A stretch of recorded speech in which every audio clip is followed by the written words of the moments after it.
Meeting to order. Those in attendance, please rise. Join us for the Pledge of Allegiance. Over here. I pledge allegiance to the flag of the United States of America and to the republic for which it stands, one nation, under God, indivisible, with liberty and justice for all.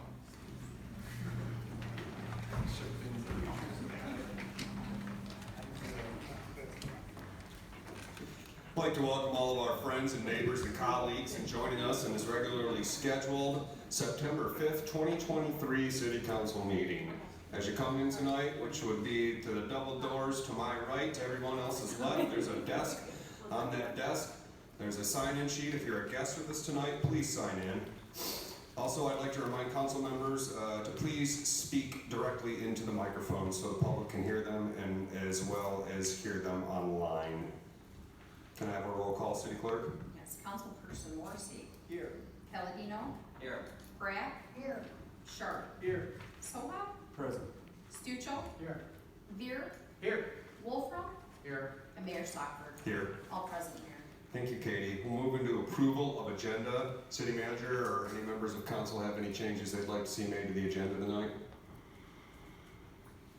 Seeing none, I entertain a motion to approve the agenda. So moved.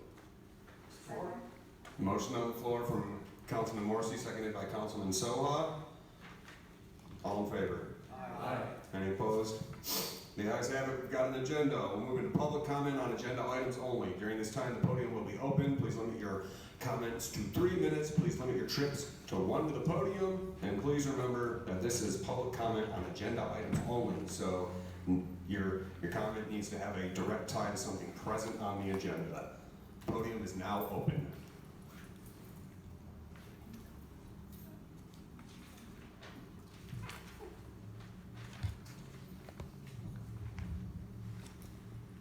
Dennis Wayne Scott, Hillsdale, Michigan. I'm glad to be back here. It's been a while since I did that.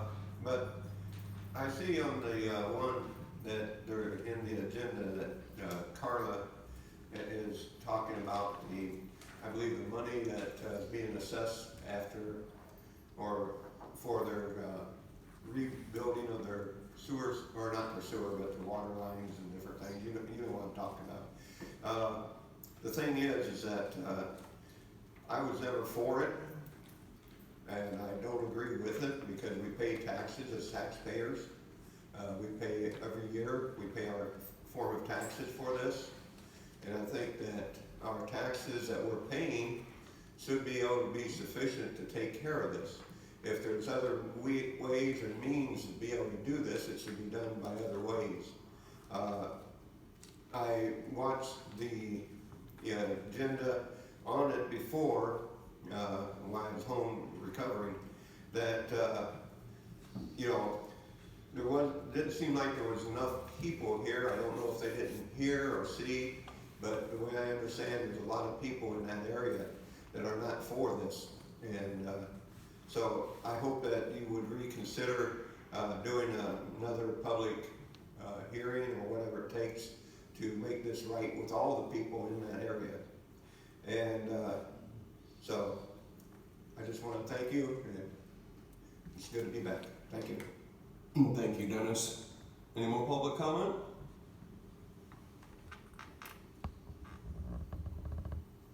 Okay, we'll close the podium. We'll move into the consent agenda. We've got approval of bills, city BPU claims August 17th, and payroll of August 17th. City Council minutes of August 21st, Finance minutes of August 21st, Shade Tree minutes of August 2nd, Homeless Task Force minutes of August 28th, Out of the Darkness 5K Run Walk event, and then 3 traffic control orders, one for the Veterans Day Parade, also known as the Fair Parade, and 2 of them for train events, October 8th and October 15th. It's all good stuff. Any discussion on any of the items in the consent agenda? Seeing none, I'd entertain a motion to approve the consent agenda. So moved. Support. Motion on the floor from Councilman Morrissey, seconded by Councilman Veer. Can I have a roll call, City Clerk, please? Councilmember Palladino. Yes. Brack. Yes. Sharp. Yes. Soha. Yes. Stuchel. Yes.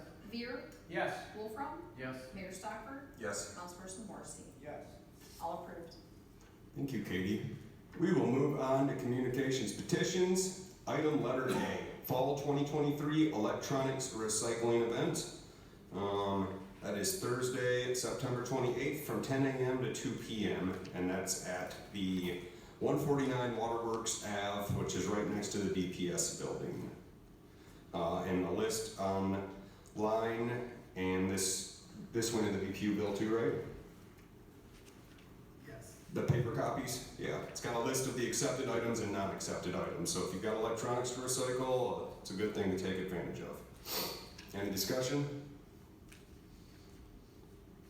Okay, we'll move on. Item letter B, Library Director Letter of Resignation. I'm not gonna read the letter, but you can see in the packet, and it's already been shared online. Jessica Spangler, our Library Director, resigned her position. We wish her all the luck in the world. Any discussion on this item? Okay, we'll move on. Item letter C, Special Assessment District 2024-08, Carla Adams. Carla? Good evening, Council. Thanks for having me forward today. So at the last Special Assessment District hearing for 24-08, I didn't hear a roll call vote or any other letters of opposition. So at that time of the hearing, I didn't know there were no discussions amongst council. I wasn't quite sure how that hearing worked, but after the meeting, I was told that there was no letters included in a packet and that nobody else had seen letters that was in my conversation group. So I started doing some research and I FOIA'd the FOIA director and I asked, during public hearing 2024-08, West St. Joe, that was held on August 21st, 2023, not included in the packet nor publicly discussed or voted on, were numerous letters of oppositions. Why were those disregarded from council? Why weren't the letters included in the hearing? And then it says, like an appeal to the vote that was held for the public hearing, reason for stated above, and then how do you feel about that? Could we hold another public hearing for lack of public information? And did council follow correct statute protocol for the City Charter and Public Improvements Act 188, which I don't think that you guys even follow 188. But basically I was told I don't have to answer this, it's in question format. So I asked Katie why it wasn't included, and she informed me that there wasn't enough time to put it in the packet, and that some of them were turned in on Thursday before the Monday hearing.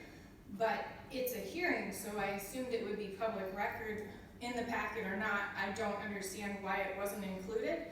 So I started doing some more research and I came across this public hearings. This is from the Municipal Research and Services Center.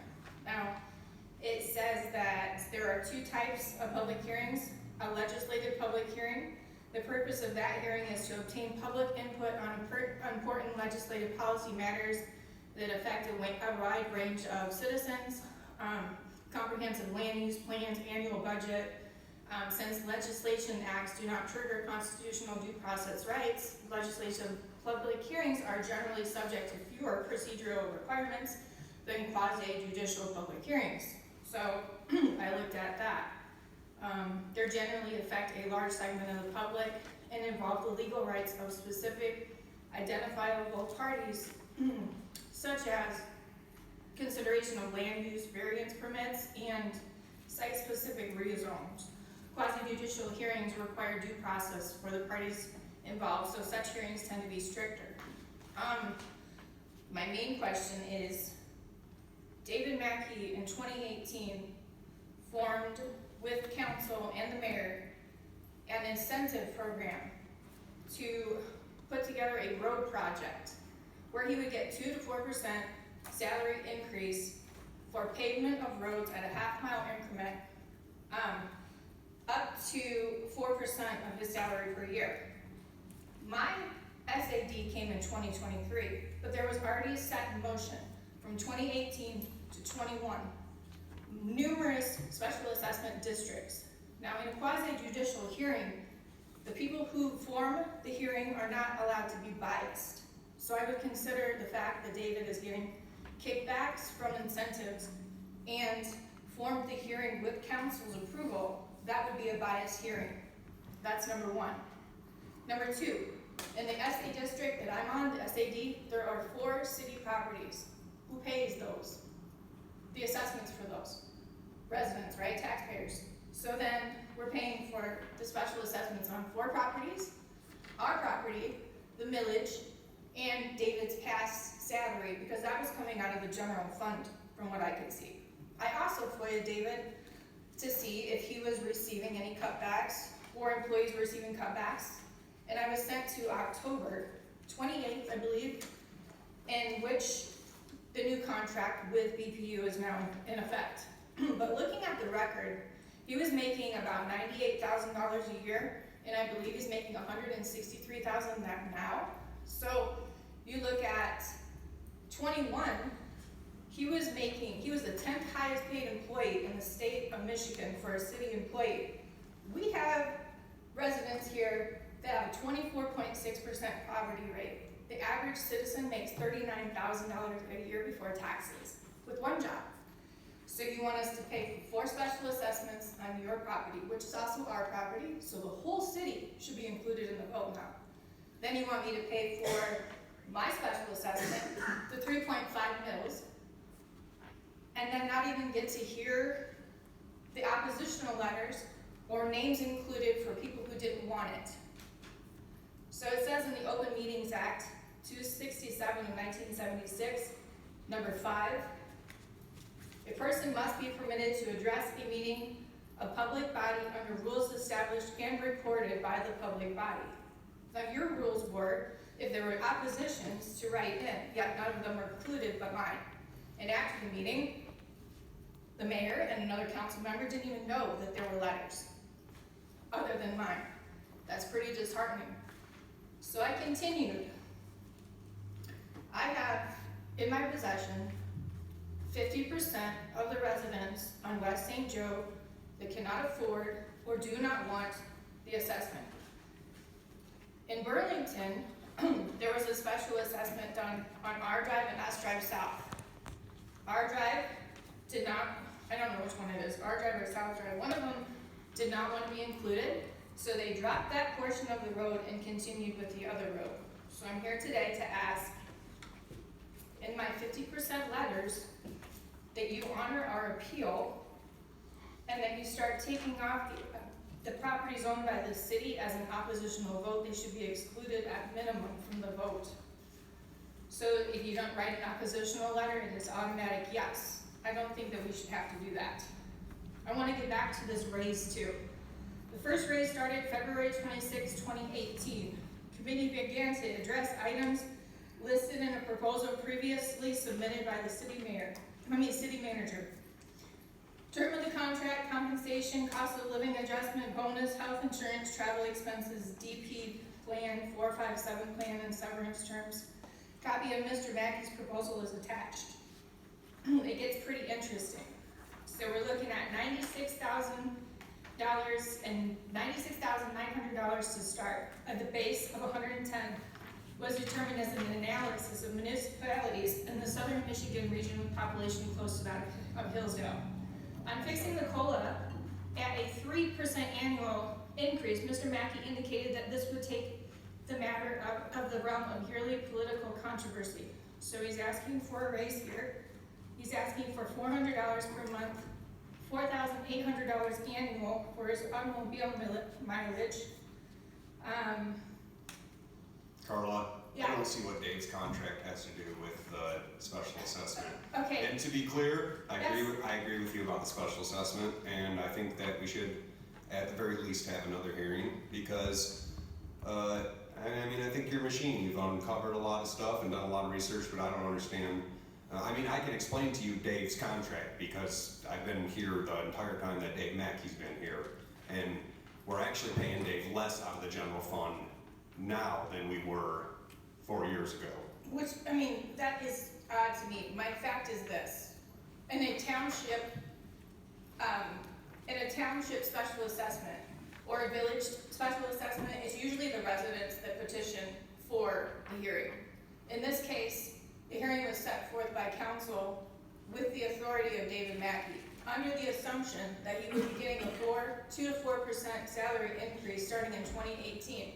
Now, his contract merged with BPU in 21, but if you look at these special assessment districts, you can see that these were formed before then, and I feel like that's a biased hearing. That's number one. And number two, there really isn't enough time. The way it's written in the thing, it's like at bare minimum. Look, I spent 4 weeks collecting information. 2 weeks before I came in here, and I'm not an attorney, so I had to go through the acts and try to understand them verbatim by myself. And a normal person gets the letter from BPU alone and cannot understand what it says. That's just from out here. So that tells you the difference between in here and out there. But one of the things that's very disturbing to me that I found is that these special assessment districts are supposed to be time constrained, meaning this one goes for 10 years, but guess what? 10 years ago, there was also a special assessment in my district for sidewalks, and guess what? 10 years later, the sidewalks are now out of order. So who pays that? The residents. So it's almost like a perpetual lien. You pay it off, you get back into it. And I feel like this needs to stop. I've come in with the pavement guy, that wasn't good enough, it doesn't work. Look, if I can put this much effort into it, I'm sure there are other sources or other ways that we can make this work for all people that live here. Because if you're a senior citizen and you're on disability or you're on Social Security and you put your time in, they don't have time to do this. They don't deserve the money that keeps on pouring out of their pocket. And you guys can fix this. So like I said, I have 50% of the people on West St. Joe that do not want this. With your properties, I wish that you would take them off for a vote, but whatever. I still have enough. So if you want to have another hearing, I would appreciate that. If the next time that you want to do special assessment districts, you can spend a little bit more time, which I know you do. A lot of people don't go to these hearings, these meetings, and this goes on. But there are a lot of rules and different things from different areas that could be included in how this is handled. Does that make sense? It does. And like I said, I agree with the bulk of what you're saying. I don't want to get into these waters about, we took the bonus out of Dave's contract because council decided to go in the direction of special assessments. I would also like to mention that every person that's sitting up here is a city resident. We all pay into all this stuff too. And none of us get paid jack to do this up here. These guys are all making $100 a month, so. Hey, I know, you guys So- work hard. You're in No, there all I'm the time. not, what I'm saying is we're not trying to screw the residents because we are the residents as well. But I agree with you about the special assessments. I don't like them, I vote against them, I think they're unfair. I think that when you have somebody that can't pay them, I think it's predatory and I don't like them. But it's the direction council's decided to go in against, I'm one vote on council and I respect the rest of council and that's the direction they want to go in, and there's wiser people than me sitting up here. But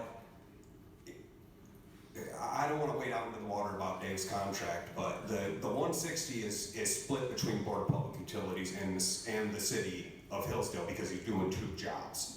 And it was actually a cost-saving measure, and I will say I was in favor of that too. We got rid of basically $100,000 employee, and then essentially I think 50% is coming out of the general fund of his pay. The other 50% is coming out of Board of Public Utilities. Now, as far as having a new hearing, I think we should have a new hearing because the letters weren't in the packet, and I think that should void the last hearing. But I'm willing to operate on the will of council, what legal counsel says, and what the rest of the council decides. But I would make a motion to void the last hearing and hold another hearing on it. But Tom's going to have to be. Tom, is that something we can do?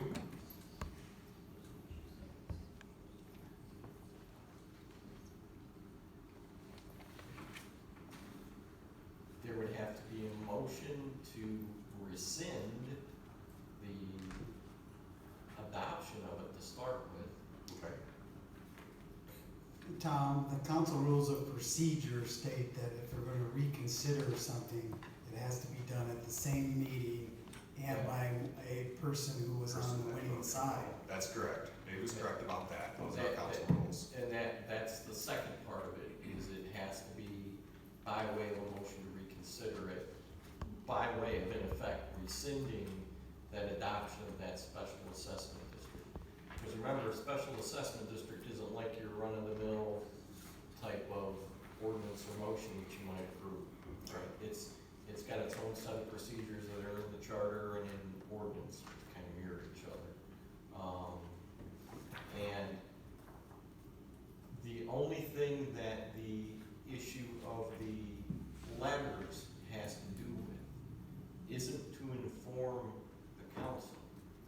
It's a procedural mechanism within both the charter and the ordinance that if, at or before the time of the public hearing, and the adoption of the special assessment district by the council, more than 50% of the private property owners of private property in the proposed special assessment district. So it only is for private property, so we're not counting the city So you lots. don't count whatever the city owns in making that determination, but it has to be more than 50%.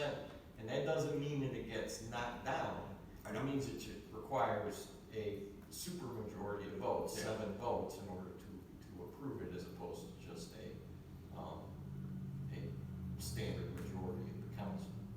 So that's the only thing that those letters have to do with. From a practical standpoint, it doesn't matter whether or not they're in the packet. From a policy standpoint, but we are representatives of the people, and I feel like council is highly influenced by feedback from the residents. So when we don't, and I'm not trying, Katie is an awesome clerk. The packets, the letters didn't get in the packet, things happen. It's not, I'm not trying to point the finger at anybody, but I feel like council, it gets feedback from the residents, and that's what helps us make the decisions that we make up here.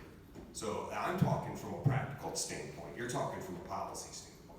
Dave, did you have something to add? Yes, so let's go through this. So Wednesday at noon is our deadline for the council packet. We had no letters in opposition as of Wednesday noon. Carla brought her letter in on Thursday at the end of the day. We added it against policy because we had no other letters, so we put her letter in the council packet even though it was beyond the deadline. We had no other letters. They did not get put in there. The next letters we received were on Friday at the end of the day. So the agenda was already out. Those letters were not put in the packet. We had them here on Monday. Katie had a copy. I had copies here. We were still well under the 50%. Carla came in and brought some letters that she hand delivered that still did not breach the 50% rule, and Katie took them and put them as part of the record. So that's how all the timing of all this went down. It wasn't that we were leaving them out or hiding them from anyone. They were here, but we did not get them to put them in the agenda packet. Can I say something? I delivered mine August 13th. I'm not sure what day Wednesday you're talking about. The rest of them were August 18th and then one at the city council meeting. But how is a person out here to know that 50% threshold wasn't met? And after the fact, who votes on, who reads how many there is? Because the mayor had no idea that there were other letters included after that hearing. And then, he didn't know who counted these then to decide that council should vote, and why were there no public recorded testimonies of that? There was no one up at the council that asked that question. Right. So we had them here. We had 2 people speak, yourself and another resident. You guys were the only 2 here. And so council spoke to both of you and heard your testimony. But the opposition had to be in writing. And then. That's the policy. Yeah. It's a And we crappy have policy. So being But here they were really here. didn't matter. My question is, how was this recorded to make your guys' vote? How did you discover there was not enough letters if Adam didn't receive one and he's part of council before council voted? Because public sure didn't see that. Tom? You refer to it as policy, it's actually law. It's an ordinance charter provision. Okay. And its only purpose, the 50% threshold, has to do with whether or not you need 7 votes or 5 votes in order to pass it, and that's it. You have a public hearing for the purpose of allowing people to come forward and discuss their concerns directly with the council. If they want to submit it, as long as they're available to council to look at the time, particularly if they're received the day of or the day before you would have your meeting, those are available at that time.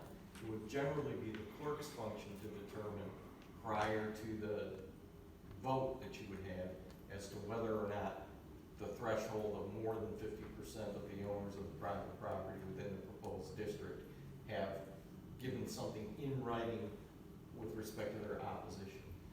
I want to make sure that we understand that the doing it in writing part only applies for purposes of that 50% threshold. It doesn't have anything to do with that you're required if you want to oppose the adoption of the district itself, that it has to be in writing. Come here and you can. That's what public comments for. That's what the public hearing itself is for, is to provide that opportunity for any members of the public, including the members of the Special Assessment District, who presumably would be the ones who most likely would show up because they have the most interest in it, to come in and say why they don't want you to do it or why they do want you to do it, and voice their concerns in that respect. So I just want to make sure that we're making that distinction between the two things and we're not kind of muddling it. Okay. All right. Is anybody that was on the winning side willing to hold another public hearing? Then I don't think there's anything more that can Yeah, I mean, sure. Go ahead. I've been on council for 16 years on and off. The biggest thing I always heard was fix these streets. We looked every which way, direction we could possibly do to fix these streets. We've had special assessments going on for what, 5-6 years now, I believe. My street project up in my area, Westwood Drive, is a deplorable street. It's gonna cost almost, I think, $6 million for the project. Those people wanted it fixed. I drove down your street the other day, I went out to the beach. I made a mistake going down West St. Joe. That is deplorable, that street. Who's been running the city, not me? I'm just telling you. I'm not here to debate you, ma'am. No, you wouldn't win. No offense, not in this. Well, that's fine. We voted, this is the way we found to fix the streets. It's not state money coming in. Once in a while we get grant money, but we have to follow the rules of the state grant money when we get it. You don't get it that often. When we do, we're lucky. But you want to continue to have your streets the way it is, you want to continue bringing your cars to repair shops, it's going to cost you $2,000 to $3,000 when you keep driving on those streets. Trust me, I know. I see them all the time where I work. This is a cheaper way to do it because in 10 years' time, when you pay that back, you're going to have at least 2 car repairs done, possibly on that, driving on those streets. Explain then the revolving SATs. I don't want to get into back and forth between the podium and council. If any council member is willing, can have something to say if they'd like council discussion, but if we're not going to vote on another public hearing, I just assume move on. After anybody I gets. just want to clarify one thing. There was a roll call vote taken. We voted on it one by one. It's not true that there was no roll call vote taken. The roll call vote for the oppositions, The roll before call- council voted. All right. Anybody else? Councilman Deere. I think the council, by going back and rescinding this, would set a really bad precedent. Now, I can appreciate all the hard work that Carla's done, but it's, basically, we had a public hearing. I know from working on committees, in order to get it in the council packet, you have to have it to Katie by Wednesday. And it's, at some point, I mean, she's got to put a lot of stuff together to make these meetings happen. Also, this whole council, we don't do this full time. This is part time. We need time to look at the packet and the agenda and what's in it, to go over it on the weekends when we aren't working in order to prepare for the Monday night meeting. So I just think it would be a real bad precedent for a redo, because then, bottom line, I mean, you know, things have consequences. Elections have consequences. And so from that standpoint, you know, we're doing it for the betterment of Hillsdale. And the fact that the assessed values that these properties are being over the 10-year period is a fractional of the cost of redoing the roads back to a state of functionality. Thank you, Tony. Any more conversation in council? Thank you, Carla. Yep. All right, we've got no introduction, adoption of ordinances, public hearing, no old business, new business, brush grinding agreement. And let me get caught up in my packet here.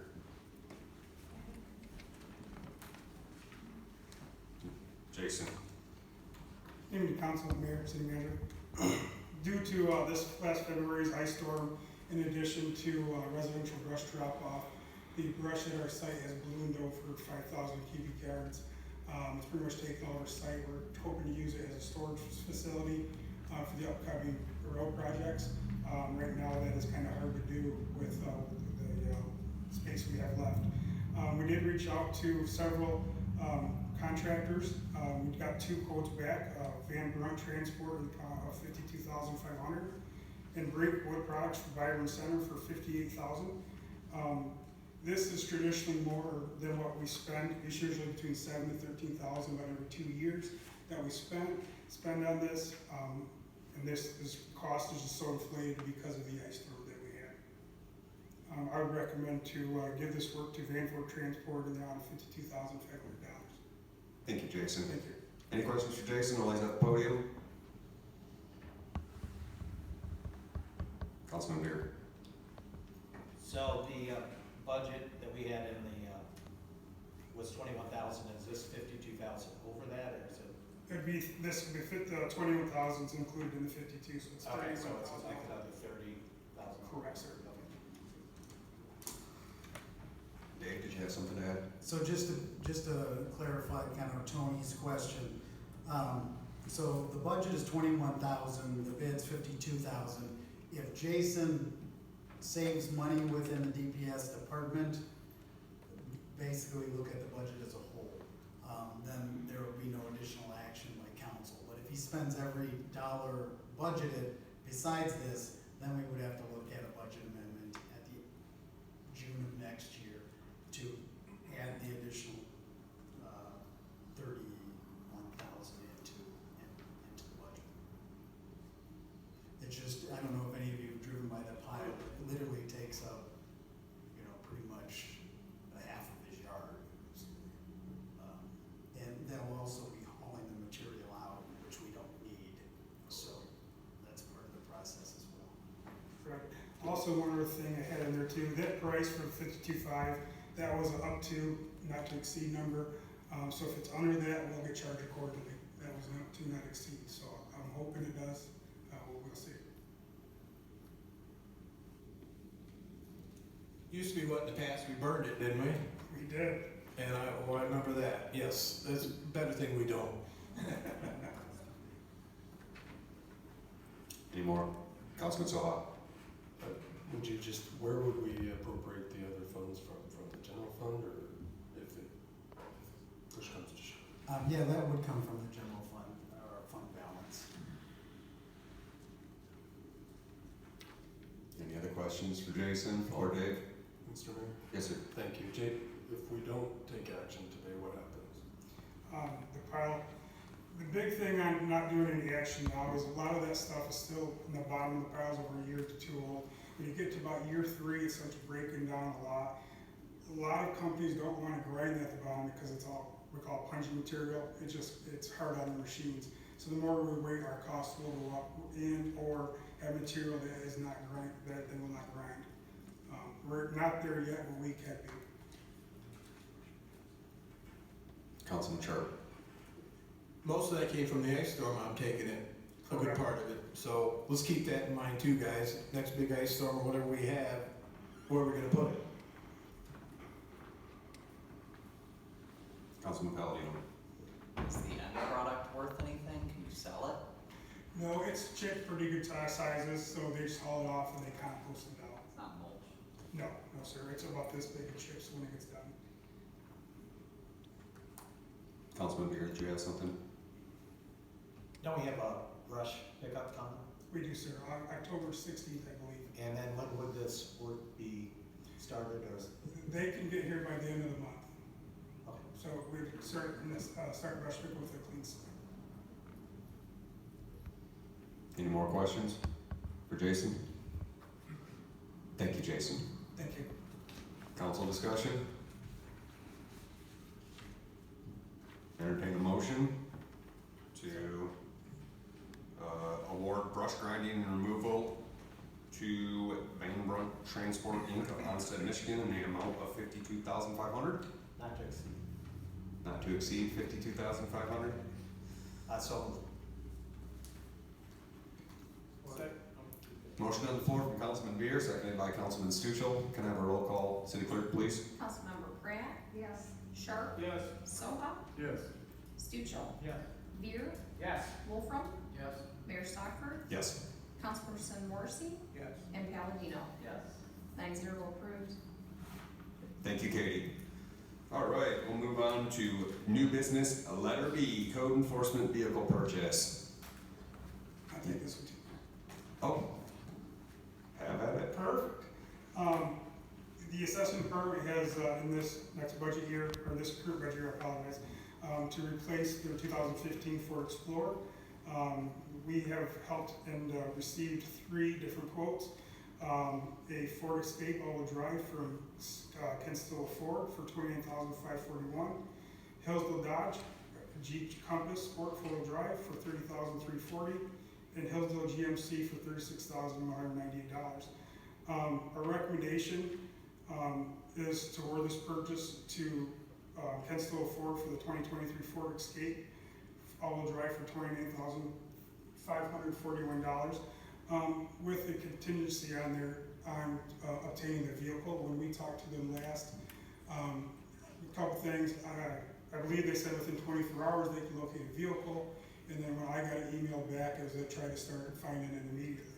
The reason I asked for that condition there is to give them a week time frame to try to find the vehicle, because the Jeep Compass is sitting on the lot right now. With other vehicles we've brought forth, we're still waiting on a couple from over a year ago now. And you know that seems to be the trend that we're running into. So I would like to award that vehicle to them with the condition that give them a week to locate and take purchase of that vehicle. Thank you, Jason. Any questions for Jason? What's wrong with the Explorer? The Explorer is getting out of date. It is a retired police vehicle.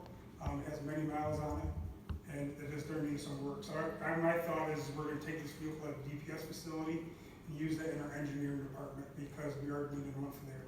The engineer vehicle has been at Parties for about a month and a half getting repaired. I have no date on that getting repaired yet. So we're just going to go down the line. Councilman Wolfram?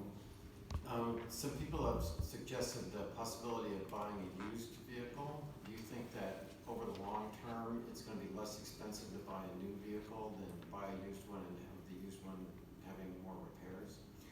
I would still go with the new vehicle with the amount of repairs and the warranties that's on these vehicles too now.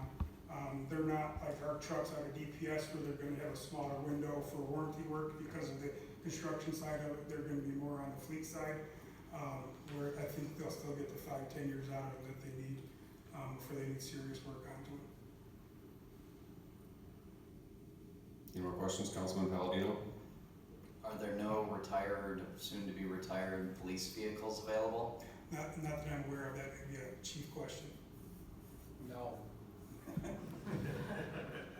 We have a waiting list for police vehicles, by the way, too. We need another one at the airport. And we've kind of been doling them out, you know, as they retire one, but as Jason has indicated, they either typically are soon in need of work, or they've been driven pretty hard for the period of time that they were used, and don't last awful long. So Personally, it seems like a very nice truck for what we use it for. I guess my question is, Dave, you have your own vehicle, you don't have your own vehicle, and you get reimbursed. Is there a reason why we can't use a reimbursement process instead of spending the capital? I can answer that.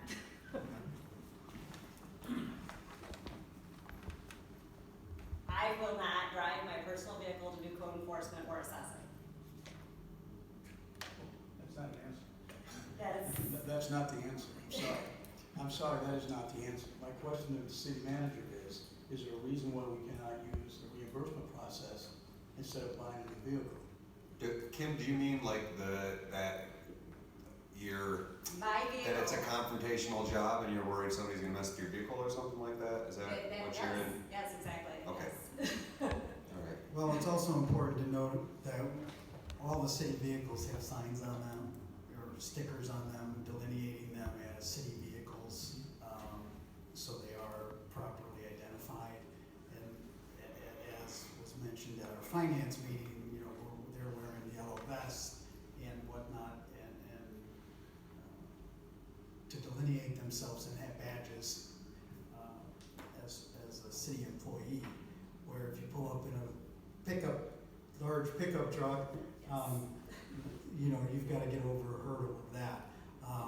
And so as far as it goes for employees, I'm the only one that receives that payment. And then we have a couple employees that are allowed to take vehicles home, and that's primarily for emergency responding. The electric superintendent, the water superintendent, and DPS director. Do we have an estimate how many miles a year we put on this vehicle? Kim, do you know the answer to that? I don't know annually. I know the Explorer we're driving now has about 130,000 miles on it, but because of its past use, those were very hard miles. And there are several issues with it at this point. I mean, personal vehicles, I would put 130,000 miles on it and not think twice, but driving in the city as a police vehicle, they were hard miles. Any more discussion, Councilman Chair? We used to have a DPS director drive his truck home to Adrian, and back and forth, the city had it in his contract, I remember that, and he put the City of Hillsdale sticker on the truck when he came back into Hillsdale. But when he left to go home, he'd take it off, it was magnetic. So that was happening, but that was a prior contract, and he's no longer here. So I've been hearing a little bit of flack about buying this vehicle because of the cost. But I understand city roads, the city streets are so wonderful to drive on, they do take a beating.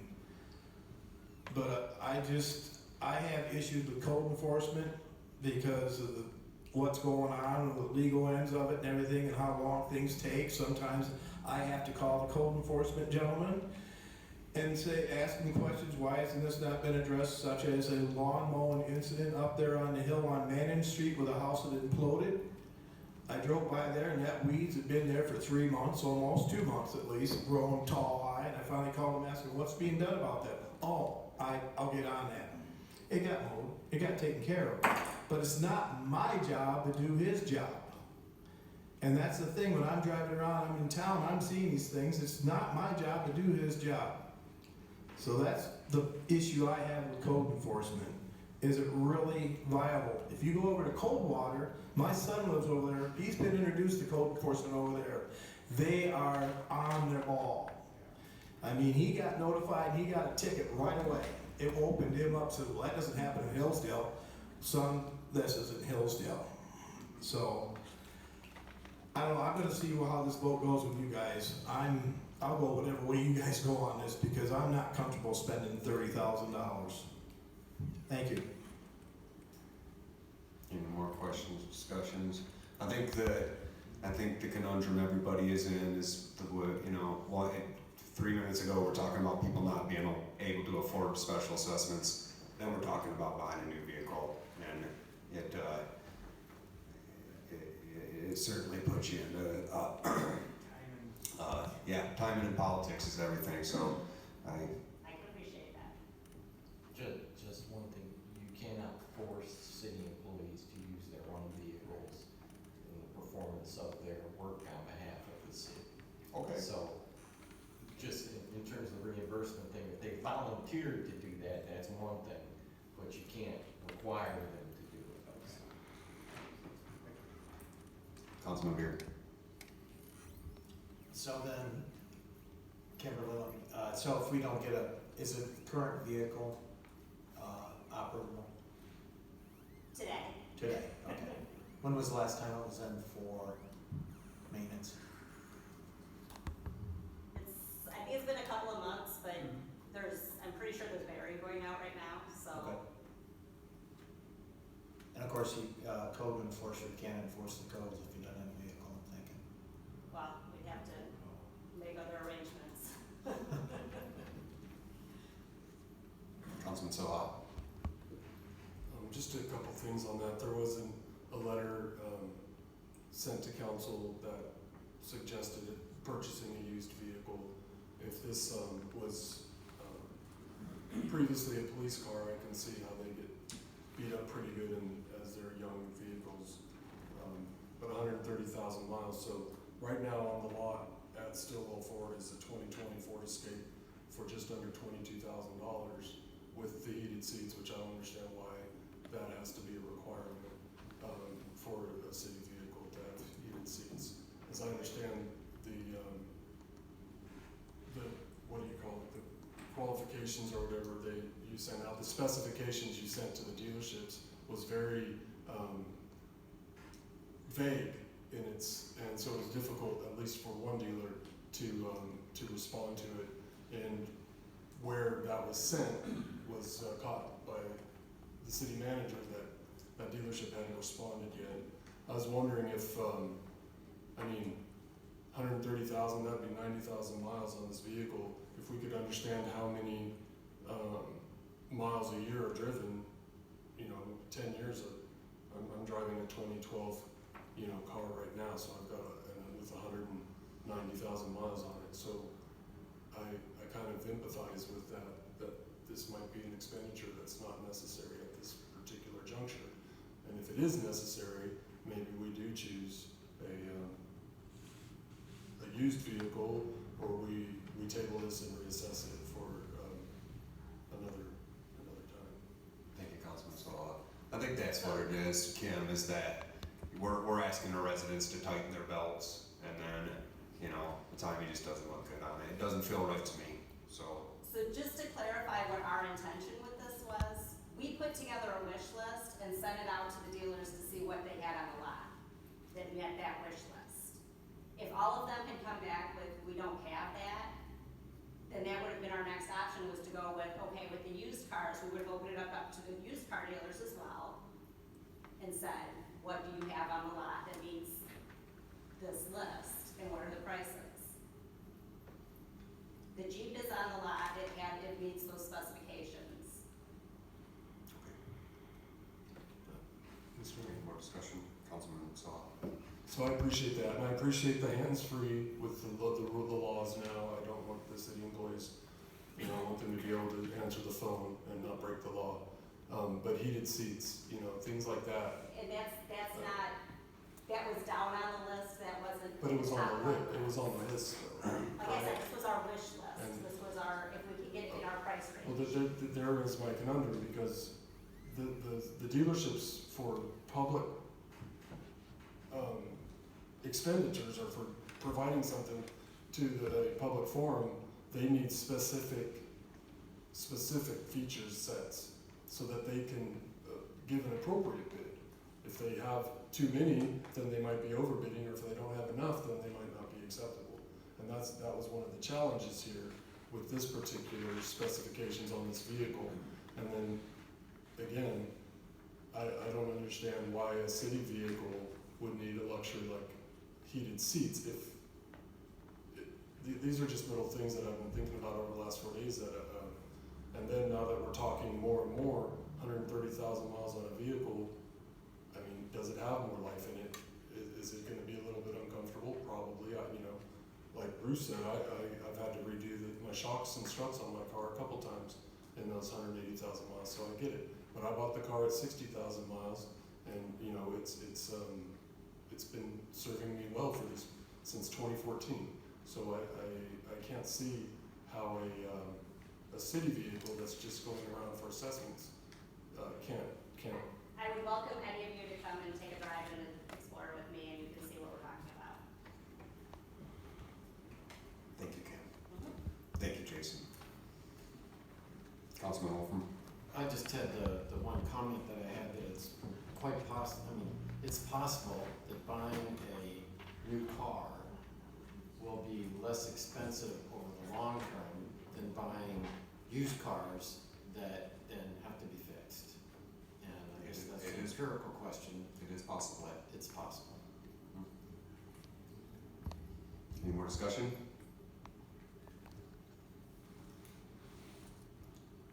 I entertain a motion to approve the purchase of a 2023 Ford Escape.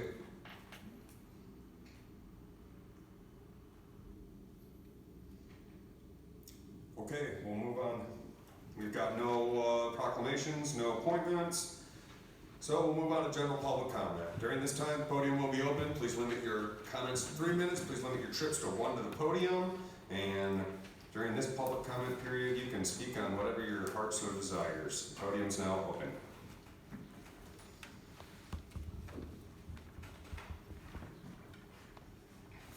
Thank you, council members and Mayor Stockford. I just want to thank you for working to keep the taxes down, working to spend less money. I also want to thank Councilman Sharp, with whom I so seldom agree, but this is the second time. I know, don't let it get you, don't let it get you. I really appreciated your perspective on what the potholes in the street does to your car.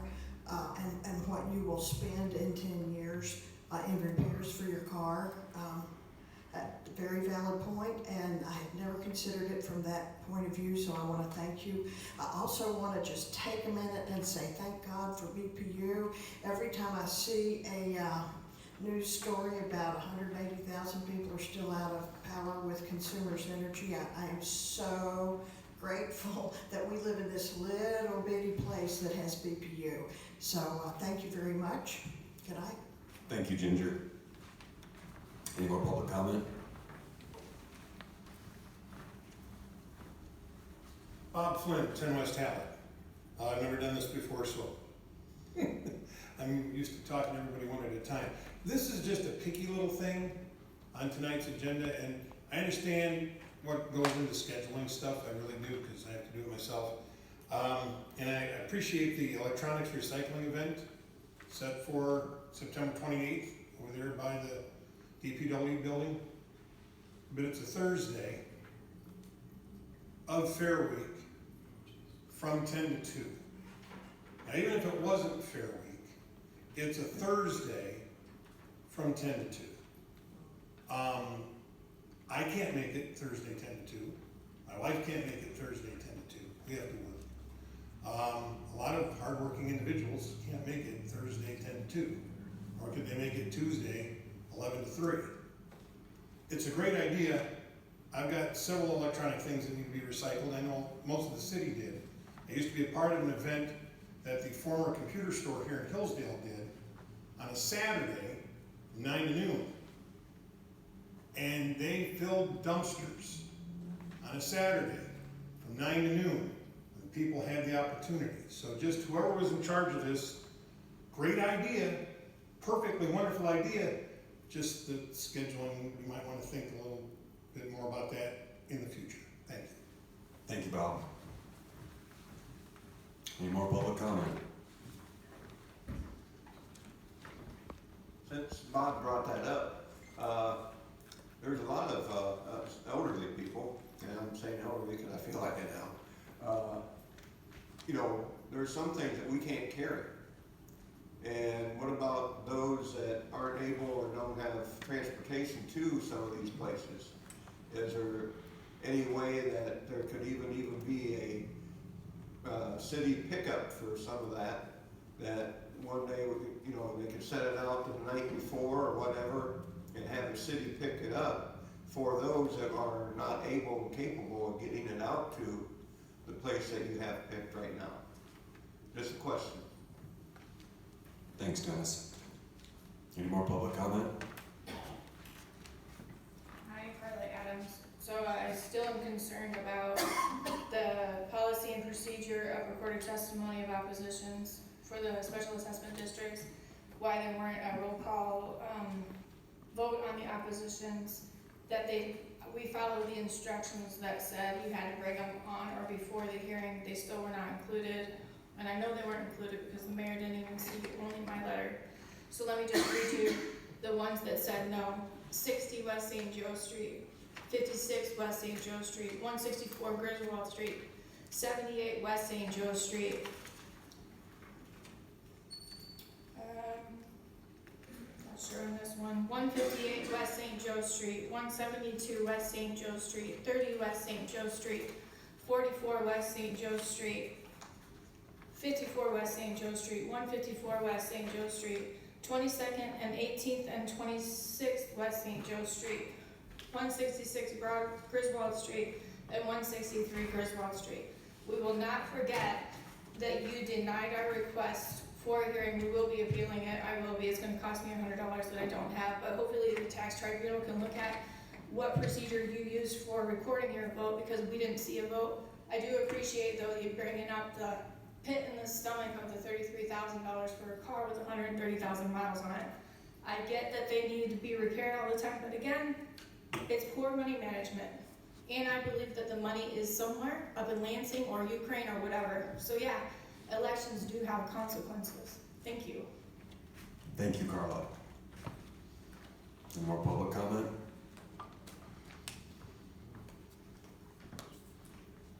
Good evening, Council. CJ Craig, and I just put $1,800 to have new struts put on my car. So, but I just wanted to bring to your attention, there's a lot of stuff in the news that I've been listening to, that there's the possibility of masks and mandates, things coming down the pike, and I wondered if the council has done any consideration as to how they plan on handling that, if in fact it happens again, that we have mandates, or that they enforce closing of stores and different things. So just bringing it up.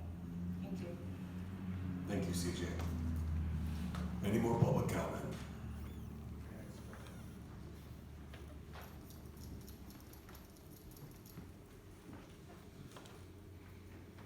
I missed a couple meetings. I watched it online.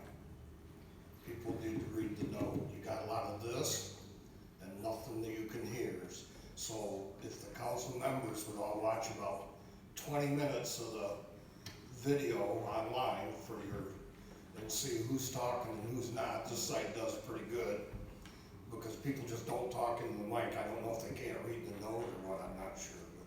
But, one question I got, why is the finance asking Tifa to forgive the $265,000 or extend the contract for CNL for a year? I don't know why the finance would want to do that. It doesn't make any sense to me, but that's what the minutes read, and I know you guys all got these minutes. So they are from July 18th of the Tifa meeting.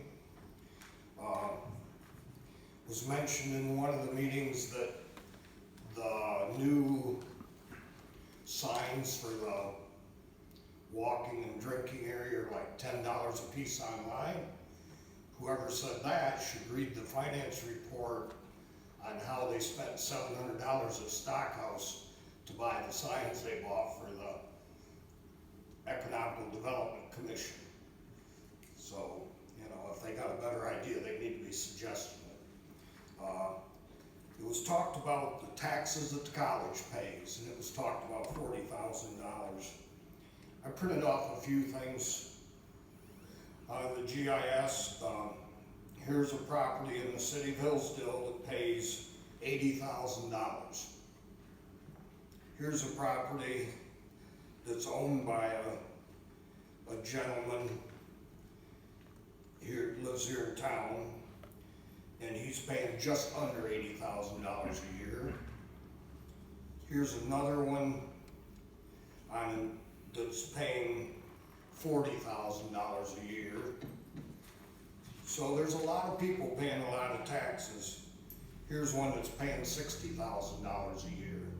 So $40,000, I can hardly believe they're the highest taxpayer in the city, if that's true, and that's what's been said. But I don't agree with that. But I do think they're the highest non-payer of taxes in the city. I will agree with that, because I'm sure they are. So,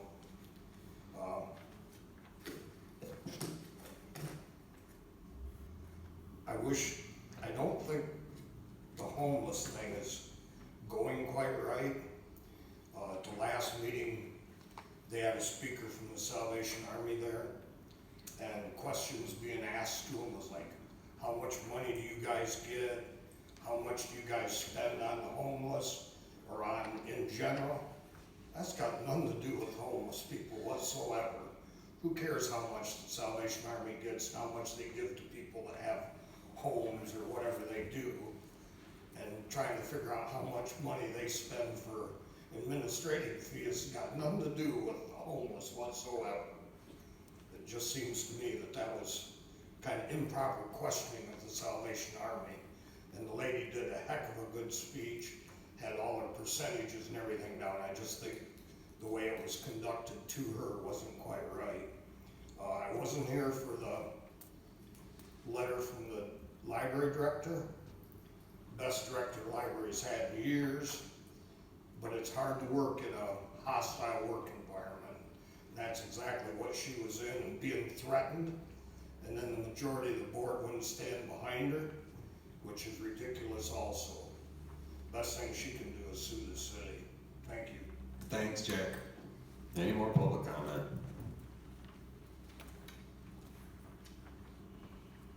Seeing none, we'll close the podium and move into the city manager's report. Dave. Thank you, Mayor. Just a couple of things I want to remind everyone of. This Sunday from 7 to 2 is the airport annual fly-in. There is the Exchange Club breakfast. That's also, I think it's $4 for children and $7 for adults. So that is this Sunday from 7 to 2. Pub and Grub has received their license for the social district. So they are now serving beverages that can be carried out. And then lastly, just want to make council aware that at the next meeting, I have a BPU conference up in Marquette. So that Monday night, I will not be here at the 18th council meeting. So just wanted to let everyone know that. And if there's any questions, I'll be happy to answer them. Thanks, Dave. Any questions for Dave? All right, we'll move on. Council comment. Anybody have anything? What's the status of the food trucks? What's the status of the food trucks that were brought out a couple meetings ago? It's supposed to be a public service meeting. How'd that go? We're actually having a public service meeting on Monday, the 11th. Okay, thank you. Any other council comment? Councilman Soha? I just wanted to reiterate that Eric Hoffman called me about this vehicle purchase and wanted to thank Dave Mackey for getting him involved in the opportunity to present a quote, because he didn't have the thing, but he also was the one that reiterated the specifications need to be very clear, because when they're ambiguous, it's difficult for the dealership to give a proper quote. And if we would have voted, I would have liked to have given the business to still afford and appreciate the city giving the local dealerships the opportunity.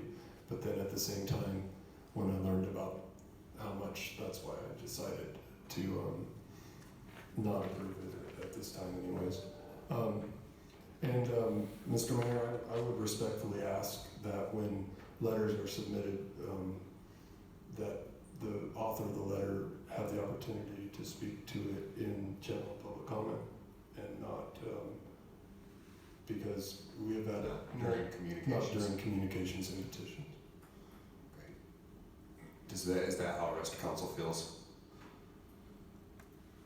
It's always been my policy to let people submit letters into communications and then have an opportunity to address it, but I'm willing to go with whatever council wants, so. We have had citizens who write the letter meeting after meeting, I know so that. we don't need to drag our meetings for 2 hours, so, I mean, we can read. Okay. Councilman Sharp? First of all, I wanna say that 36 Howard is almost totally cleaned up, the 2 houses. I sent Dave a picture of it last week when I was driving by there getting all right. I was gonna send you one too, Mr. Stuccio, but I go by every day. yeah, it's good to see that's being taken care of. The roads, I've already talked to Jason about the main road out there, the cracks you see in the main highway there, it's concerning. Well, we're gonna put a patch on it, but supposedly, possibly next year, MDOT's gonna do something with our roads. We hope, we pray. The fair's coming up, that's a good thing. Don't forget the fly-in, that's another good thing for the city. The trains, that's what I'm looking forward to. There's a lot going on in the city right now, and we wanna promote Hillsdale, keep it on the positive side. That's the one thing we definitely wanna do, is keep this on the positive side. Farmers market Saturday morning, holy cow, it was so busy up there. Then at 3 o'clock when we came back from Waseon, Ohio, where was everybody? That looked like there was just a few cars downtown, that was it. And that's where we've gotta work on doing something different there, because on Saturday afternoon, you go through downtown Hillsdale, it's vacant. And it really is, it's sad with seeing how empty it is. And thank you, ma'am, I appreciate it. That's all I got. Any more council comment?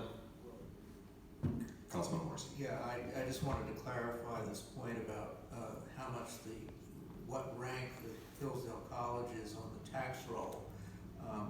It was the case at one time that they were the top taxpayer in town. However, that has been stated, I think I mentioned that at a public meeting a few years ago, but that is no longer the case, if I'm correct. I think they're, what, 7th? They're seventh highest right now. And I believe the difference, the reason why they dropped down was because did they not sue us for, and what happened?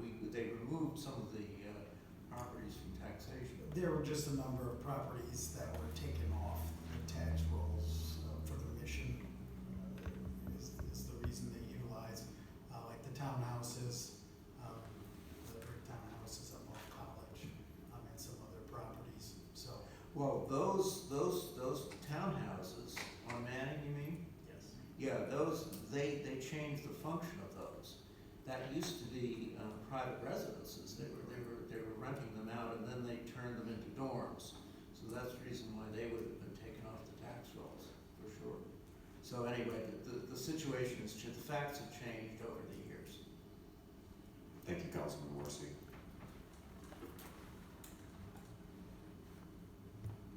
I do have that letter from myself to the college. I hope that you guys all had a chance to look at it. Want to talk about it a little bit? Because I've done a little research, and this is a small town, I talked to a lot of people. Sure. And whether this is true or not, but one issue was the college put a classroom in there that made it exempt, and they took it off tax rolls. I talked to Pat Flannery about that, he said no. That's not true. It's not true, because they don't pay taxes on dorms, there's no classrooms in dorms. Any structure that deals with the function of the college is non-taxable, okay? It has to be related to Right, education. anything that runs the operation of college, they don't have to pay taxes on, it doesn't have to have a classroom in it. Well, the other thing, and again, this is just hearsay, but the college did do a little survey of their own, that looked at towns of this size, and looked at buildings of that tax value, and saw that they were paying a higher tax than other areas. So they came and asked for negotiation, hey, can we talk about this? And the answer was, we don't negotiate. They said, okay, fine. So they took it off. I mean, they were paying X number, they were willing to pay something, Again, this is hearsay, it could be all wet. Sure. But they were here, they came to negotiate a different tax base, and they were rejected, so they said, okay, we'll just go accept. So, I think probably what would have happened there was I know that Current Office Solutions wanted to purchase that building when Mr. Nash passed and the building became available. I know that Current Office Solutions had approached the city to try to negotiate a lower tax rate for the building because they wanted to keep their operations in the building, and the city told them the same thing. So I think probably if the college was to come back after that and purchase the building and come, then if that would have got around that they didn't offer Current Office Solutions an opportunity to negotiate a tax rate, then allowed the college to do it, I'm sure that would have been a scandal all in itself, you know. I heard that from the Current Office Solutions people came and talked to me about it, so. But that's good information. I'm sure Pat's a good source, I'm sure. So. Although the difference would be that the college does have a tax exempt property, and so it's not a matter of like Current Office Solutions, that was a taxable property, and then we were making a negotiation with that. It was more like, I mean, if it did in fact happen, it would be more like negotiating a payment in lieu of taxes, rather than, so they're not, it wouldn't be the same thing. Doing something with Current Office Solutions would not be doing the same thing for the college. I see, because it would be voluntary from the get-go. Mr. Mayor, I mean, just so we're clear. Should we not be having this conversation? No, what I was gonna say is you can't negotiate the tax rates. The Yeah, property yeah. tax rate is the property tax rate. Yeah. Otherwise, everybody'd be, trying to be buddies with people on the council or with the assessor so that they could negotiate down their tax rate. You can't do that. The tax rate for the property is based on the assessed value of the property, and that's what you pay your taxes on. That's a matter of state law. To the extent that the college may have approached somebody about it, it would, I'm sure, be in the context of what Mr. Wolfer was talking about.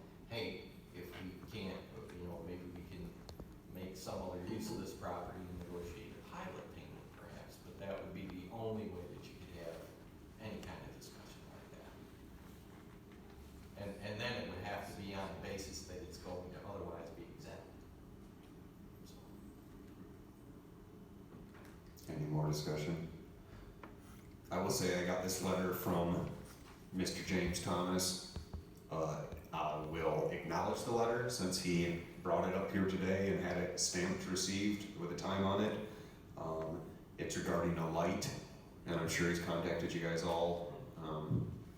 It's regarding a light. He wants to know if he can put a hood, a baseball brim, a simple sheet metal baseball brim on the west facing part of the light attached to the existing but insufficient shade would do the trick.